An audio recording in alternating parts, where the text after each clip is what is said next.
কী রে, চাবি নিচ্ছিস কেন? মুখে চাবি নিয়েছিস কেন? তুই জানিস না আমার শরীর ভালো না? জ্বালাচ্ছিস কেন সন্ধ্যা থেকে?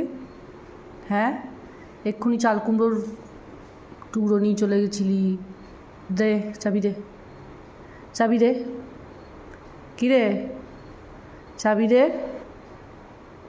দিতে বলেছে কিন্তু, চাবি দে, চাবি দে। তুই ডাইনিং টেবিলের উপর থেকে তুই চাবি তুলে নিয়ে এলি? হ্যাঁ, কী অসভ্যতা! আমি দুষ্টুমি না করলে হয় না, না সারাদিন দুষ্টুমি ছাড়া তোর হয় না, না? দে চাবি, দে, দে চাবি, দে, দে, হাতে দিতে বলেছি কিন্তু। রাগ উঠে যাচ্ছে কিন্তু, দে, দে চাবি, দে।